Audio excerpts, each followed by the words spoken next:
सांख्य तत्व कौमुदी, सांख्य तत्व कौमुदी ग्रंथ में पेज नंबर 210, 210 पेज के ऊपर प्रथम पंक्ति है, त्रयोदशविद करणे अवांतर विभागम करोति। ठीक है, तो पीछे बताया था कि करण 13 है, बताया था ना, करणम त्रयोदशविदम। अब उन 13 करणों में 5 ज्ञानेन्द्रिय, 5 कर्मेंद्रिय और अंतकरण त्रय, मन बुद्धि अहंकार, उनमें अवांतर विभागम करोति, अवांतर बीच वाला विभाग, अर्थात बाह्य अभ्यंतर भेदेन विभागम करोति। ये जो पद आया ना अवांतर विभागम, उसका अर्थ लिखिए, बाह्य अंतर भेदेन, बाह्य अंतर भेदेन विभागम करोति, विभागम करोति। ठीक, बाह्य और अंतर्भेद से विभाग कर रहे हैं मूल ग्रंथकार कारिका के माध्यम से। तो कारिका का उच्चारण करते हैं, अंतःकरणं त्रिविधं दशधा बाह्यं त्रयस्य विषयाख्यं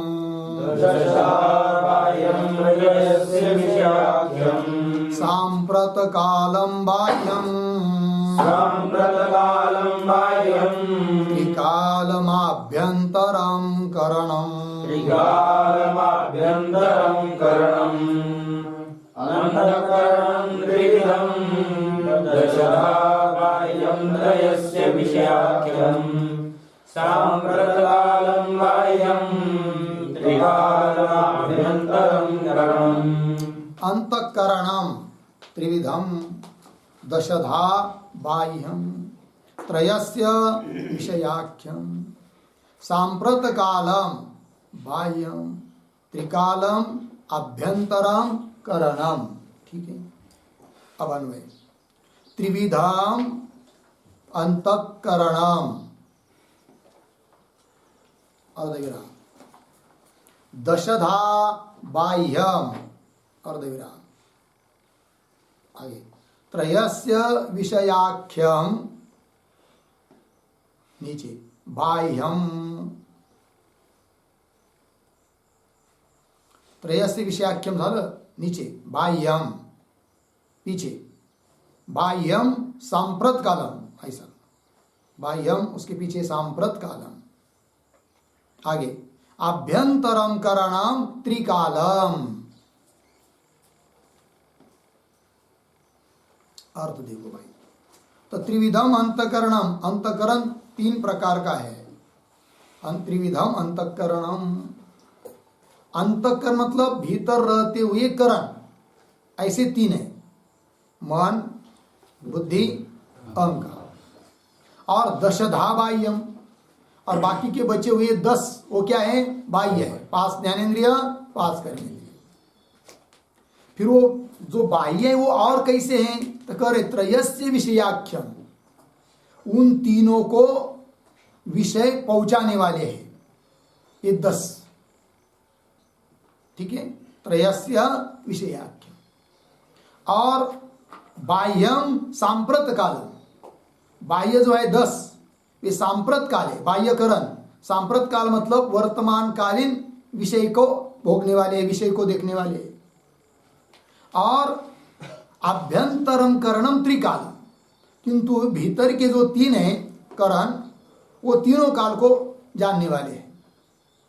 ये मोटे मोटे तौर पर अर्थ हुआ।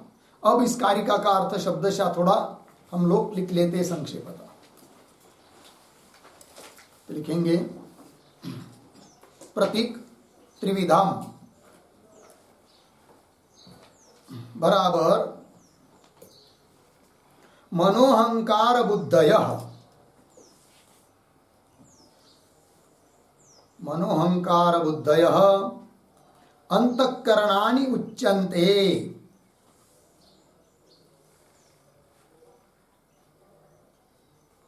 अंतःकरणानि उच्यन्ते। ठीक है, पूर्ण विराम। आगे प्रतीक दशधा बराबर श्रोत्रादीनि इंद्रियाणि, श्रोत्रादीनि इंद्रियाणि। फिर आगे प्रतीक बाह्यम बराबर बाह्यकरणानि उच्यन्ते।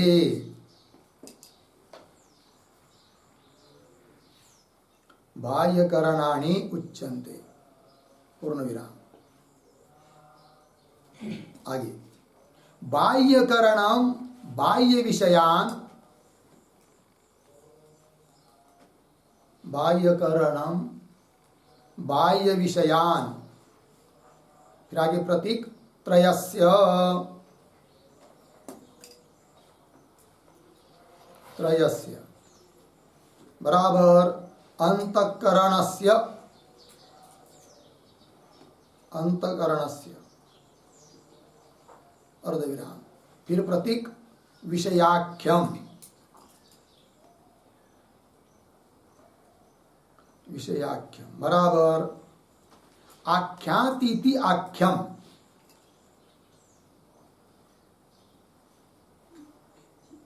आख्याति इति आख्यम अर्धविराम। विषयाणाम आख्यम, विषयाणाम आख्यम विषयाख्यम, विषयाख्यम अर्धविराम। अंतकरण त्रयाय,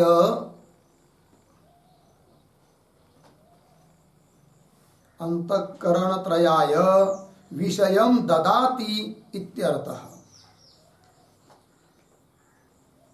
विषयम ददाति इत्यर्थः, पूर्ण विराम। फिर आगे प्रतीक बाह्यम बराबर बाह्यम करणम, बाह्यम करणम। फिर प्रतीक सांप्रत कालम बराबर सांप्रतः कालः,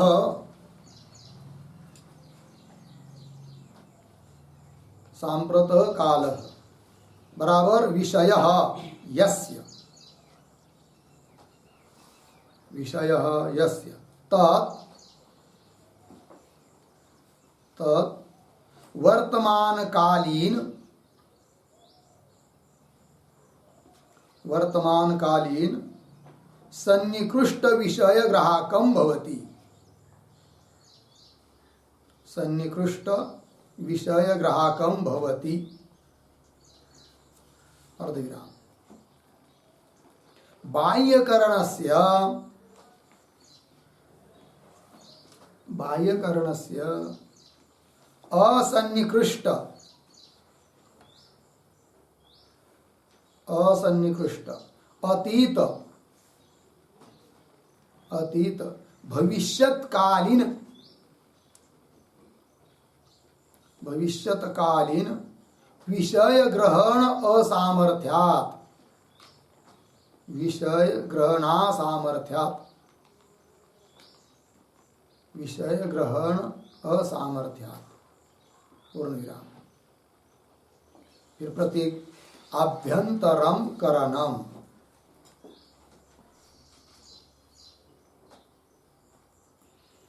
अभ्यंतरम करणम बराबर अंतकरणम तो, अंतकरणम तो। फिर प्रतीक त्रिकालम, त्रिकालम बराबर त्रयः कालाः, त्रयः कालाः विषयाः, विषयाः यस्य, यस्य तत् त्रिकालम, यस्य तत् त्रिकालम बराबर त्रिकालीन विषय ग्रहण समर्थम भवति, त्रिकालीन विषय ग्रहण, त्रिकालीन विषय ग्रहण समर्थम भवति इति विशेषः, इति विशेषः। ठीक है, देखो भाई अर्थ। तो त्रिविधम का मतलब मन, अहंकार और बुद्धि, ये तीन अंतःकरण, मतलब इनको अंतःकरण करके बोला जाता है, भीतर रहकर ये साधन है ज्ञान की।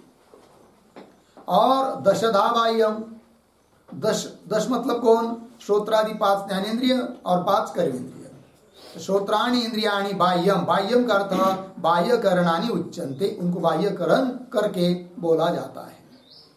ठीक, फिर आगे बाह्यकरण, बाह्य विषय, बाह्यकरण, बाह्य इंद्रिय क्या करते? बाह्य विषयों को त्रयस्य विषयाख्यम, त्रयस्य मतलब अंतकरणस्य, अंतकरण 3 मन बुद्धि अहंकार, उनके लिए वो विषयाख्य है, मतलब आख्यात इति आख्यम, जो कहा जाता है उसको कहते आख्यम। विषयाणाम आख्यम विषयाख्यम, जो विषयों का आख्य है, विषयों को प्रकाशित करता है, उसको कहेंगे विषयाख्यम। तात्पर्य क्या? अंतकरण त्रयाय विषयम ददाति इत्यर्थः। तो बाह्य जो करण है वे सब अंतकरण त्रय को विषय प्रदान करते हैं, यह अर्थ हुआ। जब बाह्य करण विषय नहीं देंगे भीतर के करणों को, तो भीतर की कुछ नहीं कर पाएंगे। मन संकल्प विकल्प तब कर पाएगा जब बाह्य इंद्रियों के द्वारा विषय प्राप्त होता है। जैसे बाह्य इंद्रिय चक्षु, उसने किसी चीज को देखा, फिर वो घट है या पट है, इस प्रकार का संकल्प तब कर पाता है मन जब पहले चक्षु ने बाह्य पदार्थों को ग्रहण किया। तो चक्षु क्या करता है? बाह्य पदार्थों को ग्रहण करके वो पहुंचा देता है मन की तरफ, फिर मन उस पर संकल्प विकल्प करता है, फिर अहंकार क्या करता है? उसका अभिमान धारण करता है, फिर बुद्धि उसका क्या करती है? निश्चय करती है। ये बात हुई। तो अंतकरण त्रयाय विषयम ददाति इत्यर्थ। आगे बाह्यम मतलब बाह्यम करणम, बाह्यकरण कैसे भाई? उनका क्या वैशिष्ट्य है? तो कह रहे सांप्रत काल, बाह्यकरण सांप्रत काल है। सांप्रत काल मतलब विषय यस्य, वर्तमान काल का ही विषय होता है जिसका, तत् वर्तमान कालीन सन्निकृष्ट विषय ग्राहकम भवति। वर्तमान काल में और सन्निकृष्ट विषय के ग्राहक है कौन? बाह्यकरण। ठीक है, तो वर्तमान कालीन सन्निकृष्ट विषय ग्राहकम भवति। आगे बाह्यकरणस्य असन्निकृष्ट अतीत भविष्यत कालीन विषय ग्रहण असामर्थ्यात्। बाह्यकरणों में वो सामर्थ्य नहीं है। कौन सा? कि जो विषय असन्निकृष्ट हो, दूर हो, सन्निकृष्ट नहीं हो, या अतीत हो या भविष्यतकालीन हो, ऐसे विषयों का ग्रहण करने का सामर्थ्य बाह्य करणों में। अच्छा, फिर आगे अभ्यंतरम करणम मतलब अभ्यंतरम करण प्रतीक है, उसका अर्थ अंतकरण, अर्थात भीतर के 3 करण। ये वे कैसे भाई? उसका क्या वैशिष्ट्य है? तो बता रहे हैं त्रिकालम। त्रिकाल मतलब यस्य कालाः, ये त्रयः कालाः विषया यस्य, तीनों काल जिसके विषय है उसको कहते हैं त्रिकाल। तात्पर्य त्रिकालीन विषय ग्रहण समर्थ, तीनों कालों के विषयों का ग्रहण करने में समर्थ है कौन? अंतःकरण। जैसे भूतकाल का कोई चीज हो उसका भी संकल्प विकल्प कर सकता है मन, अध्यवसाय निश्चय। ठीक है, या भविष्यकालीन कोई वस्तु है उसका भी संकल्प विकल्प करता है कौन? मन। और वर्तमान काल का करता ही है। अर्थात मन बुद्धि अहंकार ये तीनों कालीन विषयों का ग्रहण करते हैं। किंतु बाह्य जो 10 करण है वो वे मात्र केवल सांप्रत काल, वर्तमान काल सन्निकृष्ट विषयों का ही वो ग्रहण करते हैं। हो गया इतना? आइए, तो कार्य का कार्य तो हुआ, अब आगे चलिए टीका में।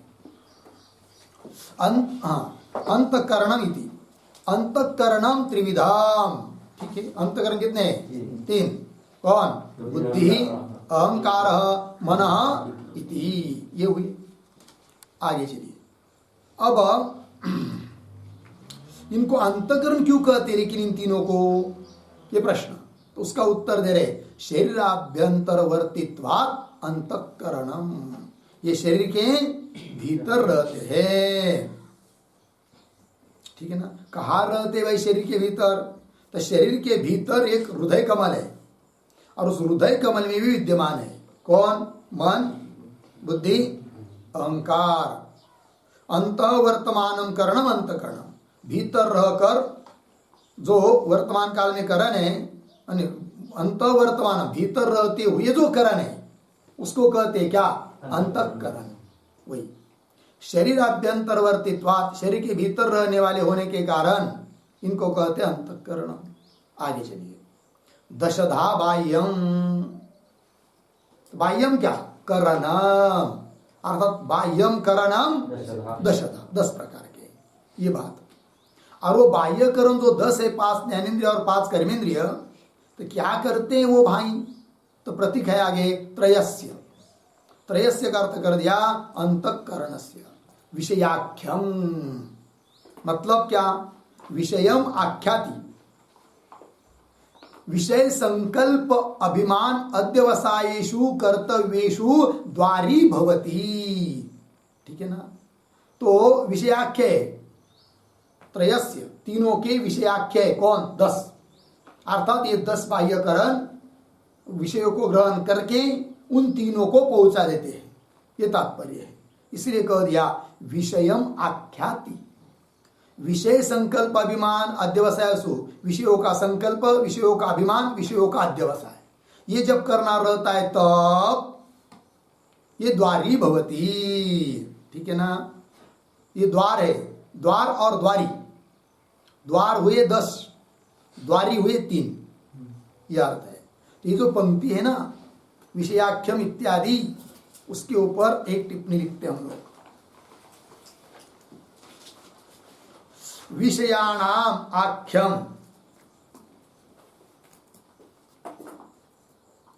विषयाणाम आख्यम विषयाख्यम, विषयाणाम आख्यम विषयाख्यम, अर्धविराम। आख्याति बराबर कथयति बराबर ददाति, ददाति इति आख्यम, इति आख्यम, पूर्णविराम।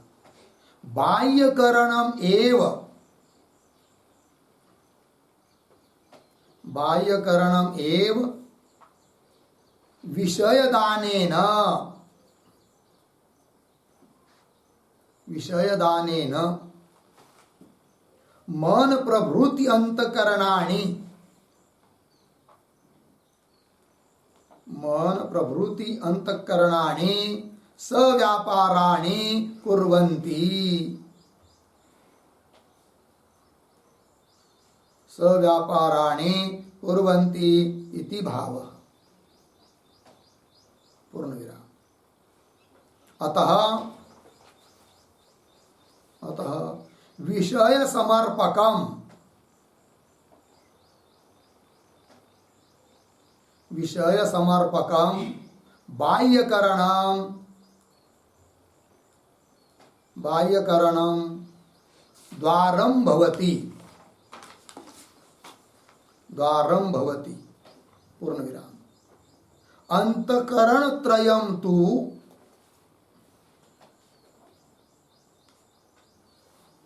अंतकरण त्रयम तु द्वारी भवति, द्वारी भवति। ठीक है, देखो भाई अर्थ। तो विषयाणाम आख्यम विषयाख्यम, विषयों का आख्य मतलब क्या? आख्याति अर्थात कथयति, अर्थात ददाति इति आख्यम, जो देता है उसको कहेंगे आख्य। तो विषयाणाम आख्यम मतलब विषयों को देते हैं। कौन देते हैं? बाह्यकरण विषयों को देते हैं। किसको देते हैं? अंतर जो 3 है त्रयस्य, उन तीनों को देते हैं। ठीक है, ये बात हुई। तो बाह्यकरण में वह विषय दानेन, विषय को देकर, दान करके देकर मन प्रवृत्ति करणानि सव्यापाराणि कुर्वन्ति, मन प्रवृत्ति जो अंतःकरण 3 है वो सव्यापार व्यापार वाले हो जाते, अपना अपना कार्य करने लगते हैं। कब? जब बाह्यकरण उनको विषय देते हैं। अतः विषय समर्पकम बाह्यकरणम द्वारम भवति, इसलिए विषय इसका समर्पण करने वाले बाह्यकरण क्या हो गए? द्वार। और द्वार वाला कौन हुए? अंतकरण। अतः उनको कहेंगे द्वारी। अंतकरण त्रयम तो द्वारी भवति। हो गया। आइए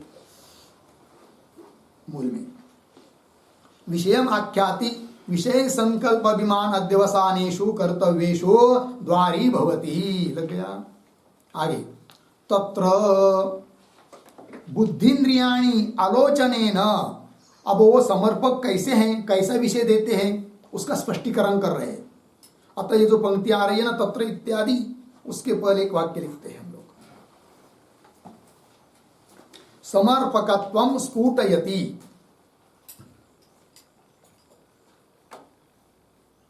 समर्पकत्वं स्फुटयति तत्र इति।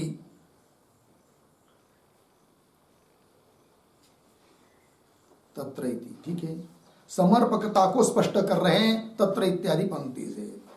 तो देखो भाई, तत्र, तत्र का मतलब होता है दशविध करणेषु मध्ये, 10 प्रकार के जो करण है उनके भीतर बीच में जो बुद्धिन्द्रियाणि ज्ञानेन्द्रियाणि चक्षुरादि ज्ञानेन्द्रियाणि आलोचनेन, अर्थात आलोचनात्मक व्यापार के करके, व्यापार से, व्यापार के द्वारा, और कर्मेंद्रियाणि तू यथास्वम व्यापारेण, क्योंकि 10 हो गए ना ज्ञानेन्द्रिय पास कर्मेंद्रिय पास। तो कर्मेंद्रियाणि तू यथास्वम व्यापारेण, यथास्वम व्यापारेण मतलब स्वकीयेन स्वकीयेन व्यापारेण। यथास्वम व्यापारेण का अर्थ क्या होगा?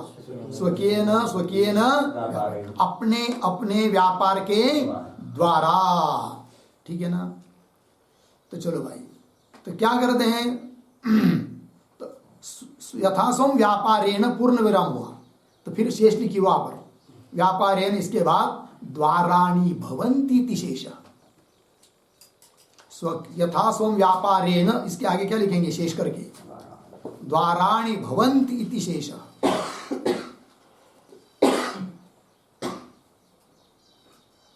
ठीक है। अर्थात अपने अपने व्यापार के द्वारा ये द्वार बन जाते हैं, माध्यम बन जाते हैं। ठीक है। आगे चलिए। बाह्यांतरयोः करणयोः विशेषांतरम आह। बाह्य करण अंतःकरण, इन दोनों में करणयोः विशेषांतरम, विशेषांतरम का अर्थ लिखिए अन्यम अपि भेदम।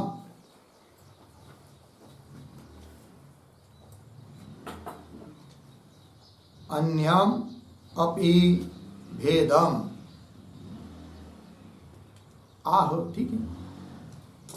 देखिए भाई, बाह्यांतरयो करणयो, बाह्य और भीतर के करणों में विशेषांतर क्या है, अर्थात अन्य भी और भेद क्या है वो बता रहे। सांप्रत कालम इति, मूल में आया है ना। तो सांप्रत कालम बाह्यम। ठीक है। सांप्रत काल मतलब वर्तमान काल, सांप्रत काल विषय यस्य तत् सांप्रत कालम। तो सांप्रत कालम इति, इसका अर्थ कर रहे वर्तमान कालम, स्वयं अर्थ कर रहे। सांप्रत कालम इति मतलब वर्तमान कालम। बाह्यम इंद्रियम, तो बाह्यम इंद्रियम, सांप्रत कालम मतलब वर्तमान कालम इत्यर्थ। ठीक है। आगे वर्तमान समीपम अनागतम अतीतम अपि वर्तमानम, और वर्तमान काल के समीप जो काल होता है, अतीत और अनागत, उसको भी वर्तमान ही बोला जाता है। ठीक है ना। उसके लिए पाणिनि का कोई सूत्र भी है ना, वर्तमान सामीप्यात वर्तमान एवं, ऐसा कुछ आता है। तो वर्तमान समीपम अनागतम अतीतम अपि वर्तमानम, अतः वाग अपि वर्तमान काल विषया भवति। इसलिए वाणी शुद्धा क्या है? वर्तमान काल वाली है। अतः वाग अपि वर्तमान काल विषया भवति। ठीक है। हाँ, आगे चलिए।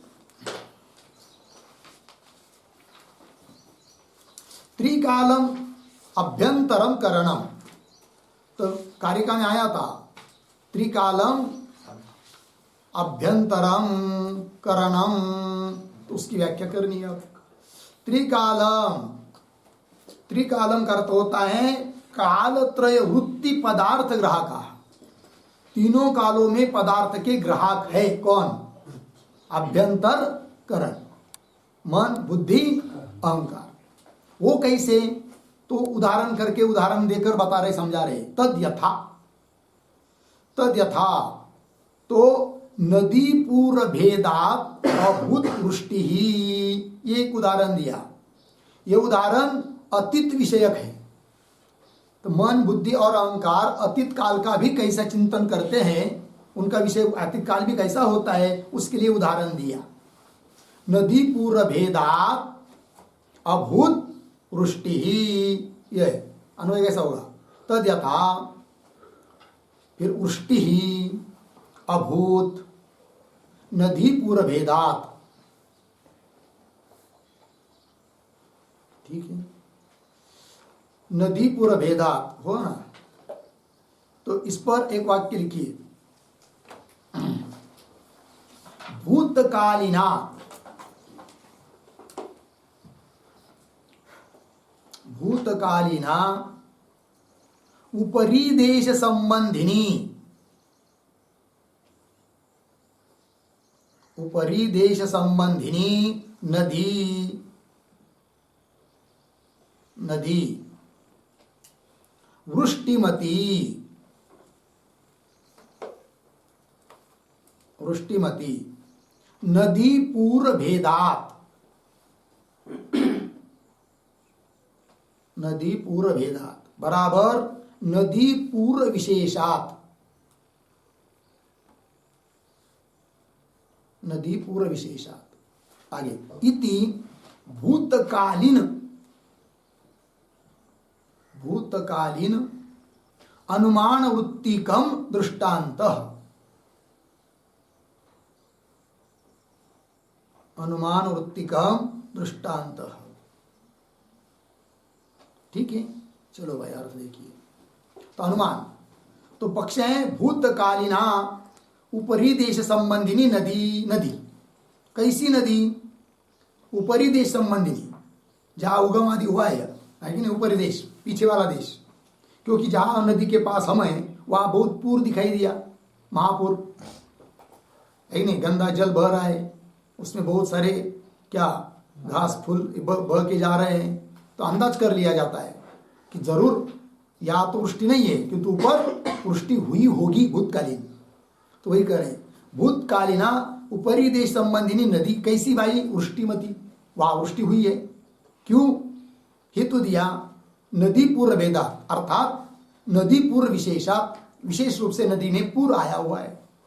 इति, इस प्रकार भूतकालीन अनुमान वृत्तिकम दृष्टांत, भूतकालीन अनुमान वृत्ति वाला यह दृष्टांत हुआ, ठीक है। आइए मूल में, मतलब ये करण, तीन करण तीनों कालों का उसका विषय होता है। तो भूतकाल का बता दिया, अब आगे बता रहे हैं वर्तमान काल विषय का अनुमान बता रहे। अब अस्ति धूमात् अग्नि इह नग निकुंजे, मिला पंक्ति? देखो भाई अन्वय, इह नग निकुंजे, पीछे अग्नि अस्ति धूमात्, अग्नि अस्ति धूमात्, ठीक है। अर्थ देखिए भाई, इह अस्मिन् नग निकुंजे, नग निकुंजे शब्द का अर्थ है नग निकुंजे बराबर नगस्य बराबर पर्वतस्य,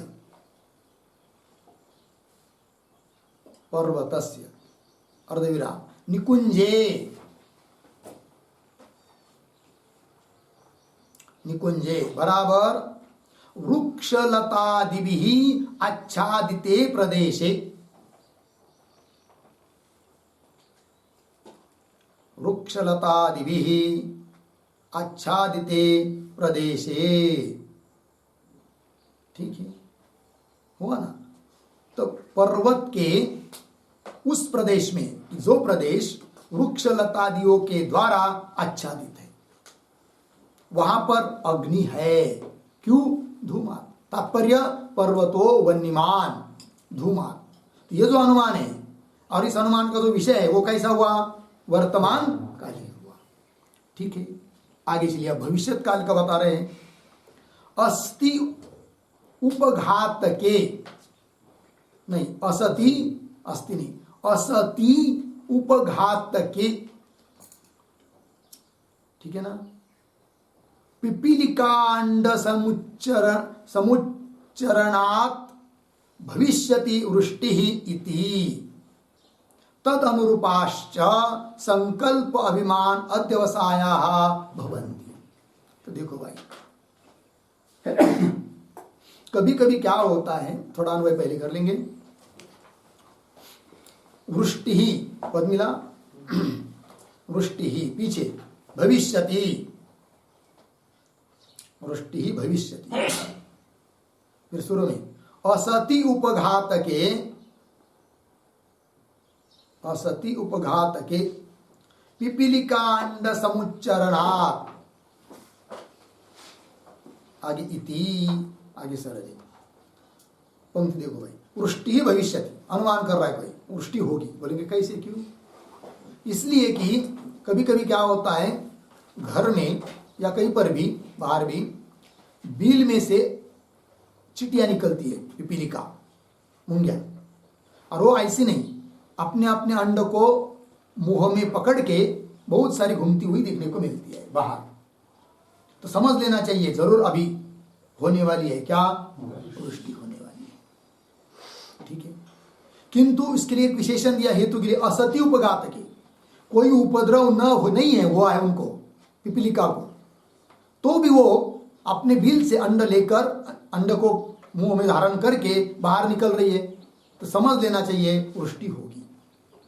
और यदि समझ लीजिए उनको किसी ने तकलीफ दी है, किसी शलाका काड़ी आदि ने उसको कुछ, उसके बिल को क्या कर दिया, उनको डिस्टर्ब कर दिया, चिटियों को, पिपीलिका को, तब भी वो क्या कर सकती है, अपने अंडों को लेकर बाहर निकल सकती है। उस समय नहीं अनुमान कर सकते आप क्या कि वृष्टि होगी करके, लेकिन कोई उपद्रव नहीं हुआ उनको, पिपीलिका को, और वो भी बाहर निकल रही है स्वयं अपने मन से अंडों को लेकर, तब समझना चाहिए आगे क्या होगी, वृष्टि होगी। तो इस प्रकार भविष्य काल का भी चिंतन करने लगता है कौन? मन, बुद्धि, अहंकार। तो त्रिकाल हुई, तीनों कालों का विषय का चिंतन करने वाले हुई कौन? अंतःकरण त्रय। वही देखिए, वृष्टि भविष्यति, असति उपघात के, असति उपघात के, इसका अर्थ लिखिए, असति उपघात के बराबर अविद्यमाने उपद्रवे,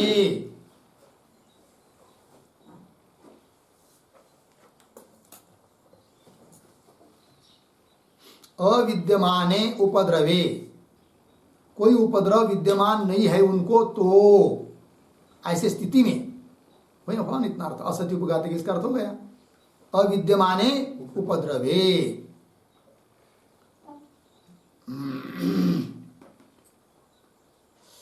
पूर्ण विराम, आगे एक वाक्य लिख लीजिए और शायद शलाकादिना उपघाते,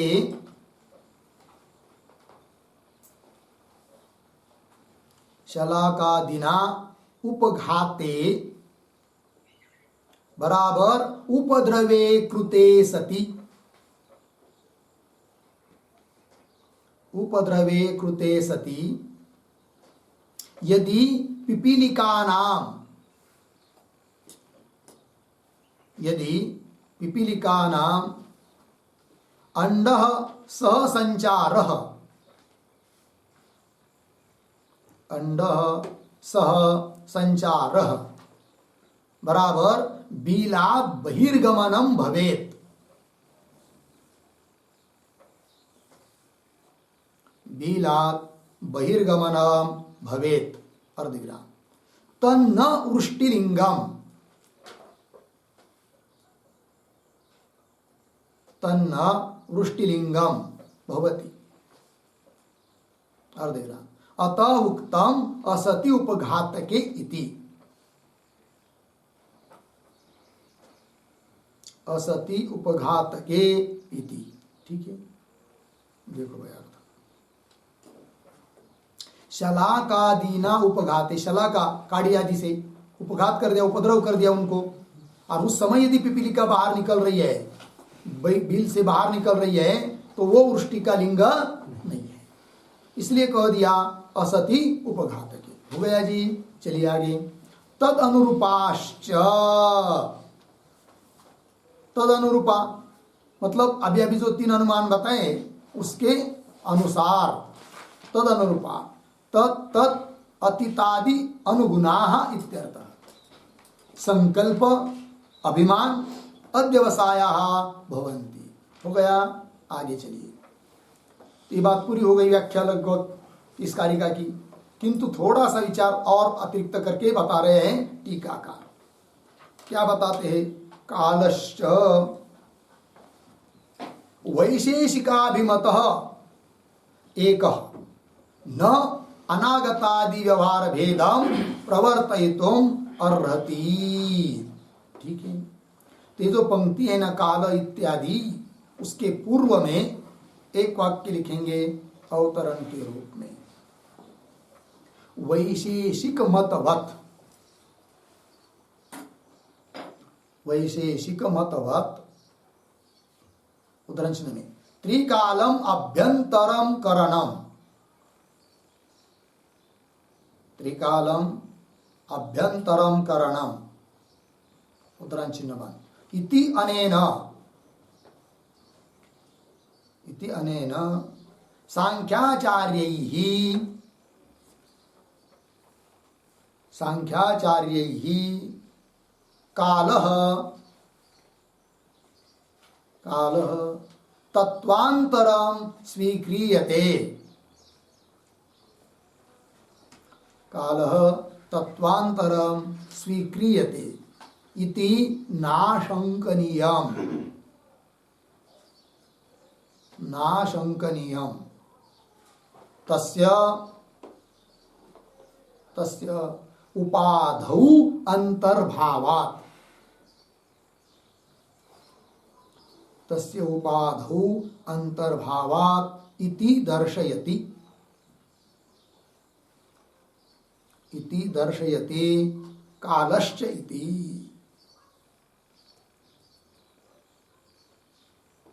ठीक है। देखो भाई अर्थ, वैशेषिक मतवत, वैशेषिक मत, वैशेषिक शास्त्रकार जैसे काल को एक स्वतंत्र तत्व मानते हैं, उस प्रकार सांख्याचार्य लोग काल को कोई स्वतंत्र तत्व नहीं मानते। ठीक, पंक्ति देखिए, वैशेषिक मतवत त्रिकालम अभ्यंतरम करणम, अभी पीछे गया, त्रिकालम मतलब काल आया उसमें, इत्यनेन सांख्याचार्य, सांख्याचार्यों के द्वारा कालः तत्वांतरम स्वीक्रियते, काल को स्वतंत्र तत्व के रूप में स्वीकार करते हैं, इति नाशंकनीय, ऐसी शंका नहीं करनी चाहिए। ठीक है। क्यों? स्वतंत्र काल को वो मानते ही नहीं है, फिर काल का अंतर्भाव किसमें करते हैं? तो कह रहे तस्य उपाधौ अंतर्भावात्, उपाधि में अंतर्भाव करते, तस्य, तस्य कालस्य, काल का अंतर्भाव उपाधि में करते, अंतर्भावात् इति दर्शयते कालश्च इति। ठीक है। तो आइए पंक्तियों में, कालश्च वैशेषिक, वैशेषिकाभिमतः, वैशेषिक मत के अनुसार एकः, एक शब्द का अर्थ लिखिए, एकः मतलब अद्वितीयक, अद्वितीयक बराबर स्वसजातीय काल, स्वसजातीय काल व्यक्ति भेद शून्य, व्यक्ति भेद शून्य, पूर्ण। ठीक है जी। एक है मतलब अद्वितीयक है, अर्थात अपने सजातीय काल रूप व्यक्ति से रहित है, उसके सदृश दूसरा कोई काल नहीं है, ये कहना एक है वैशेषिक मत के अनुसार। वो भी क्योंकि सांख्याचार्य लोग काल को स्वतंत्र तत्व मानते ही नहीं है, वैशेषिक मत वाले काल को मानते हैं और काल एक है ऐसा कहते हैं। फिर उपाधि के कारण उसमें भविष्य वर्तमान अतीत ऐसा व्यवहार होता है, ये उनका कहना। पंक्ति देखिए, कालश्च वैशेषिकाभिमत एक न अनागतादि व्यवहार भेदम प्रवर्तयितुम अर्हति। अनागतादि व्यवहार भेदम प्रवर्तयितुम न अर्हति, है कि नहीं? अनागतादि, अनागत भविष्य काल, अतीत भूतकाल इत्यादि व्यवहार भेद को प्रवर्तयितुम, प्रवर्तितुम का अर्थ लिखिए साधयितुम न अर्हति।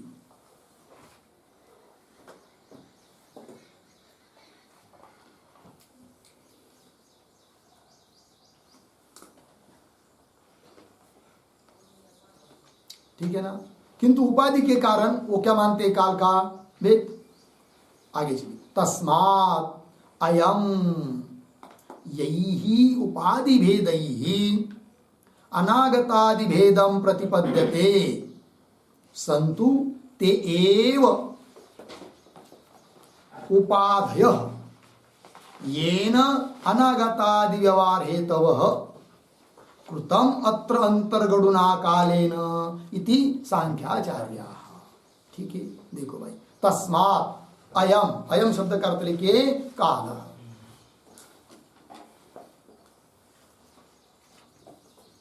ठीक है, क्या जी ये काल? तो अंतिम आए ना प्रतिपद्यते। देखो भाई, तस्मात् अंतिम मतलब यही परी उसी में।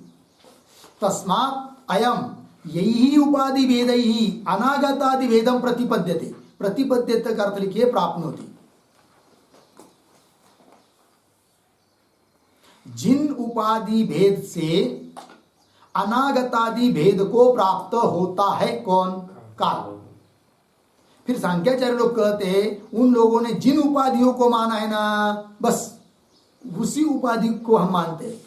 अर्थात काल कोई स्वतंत्र तत्व नहीं, उपाधि स्वरूप है, वही करे। संतु ते एव उपाधयः, वे ही उपाधि रहने दो, उस उपाधि स्वरूप हम काल को मानते हैं। उपाधय कैसा?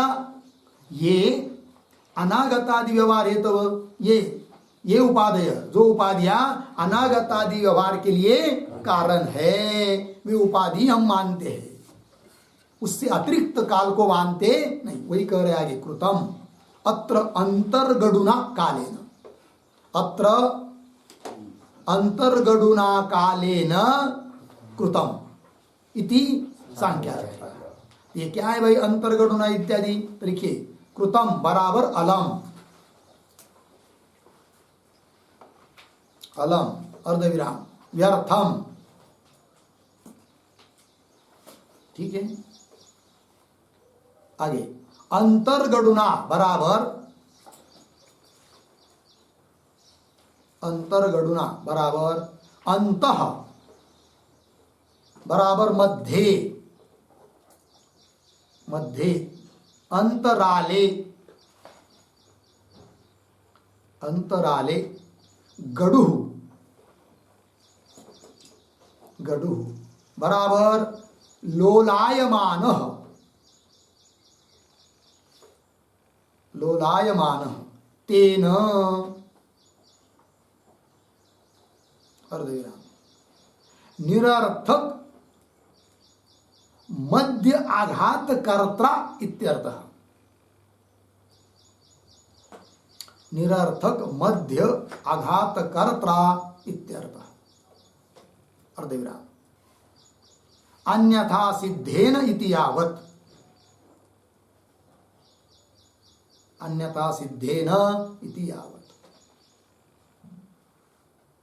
ठीक है, देखो भाई, कृतम अर्थात अलम, व्यर्थम क्या? अंतर्गणुना। अंतर्गणु किसको कहते हैं? अंत मतलब मध्य, अंतराले, गडु मतलब लोलायमान। तेन समझ लीजिए ऐसा कोई बीच में ही कोई है जिसकी कोई जरूरत नहीं है। इस प्रकार अंतर्गणुना, अंत मध्य अंतराले गडु लोलायमान तेन अर्थात निरर्थक मध्य आघात कर्ता, निरर्थक मध्य आघात करने वाला, बीच में उसकी कोई जरूरत नहीं, बीच के चमचे की जरूरत नहीं है, ये उसका अर्थ। ठीक है, देखिए अन्यथा सिद्ध है ये कहना। कौन अन्यथा सिद्ध है? काल, काल को कोई मानने की जरूरत नहीं, ये कहना। येन अनगतादि व्यवहार है तब हाँ कृतम अत्र अंतर्गडुना कालेन, कालेन मतलब काल तत्वेन, कृतम व्यर्थम इति सांख्याचार्याः वदन्ति इति शेष। ऐसा सांख्याचार्य लोग बोलते हैं। तात्पर्य वे लोग स्वतंत्र काल को कोई तत्व मानते नहीं।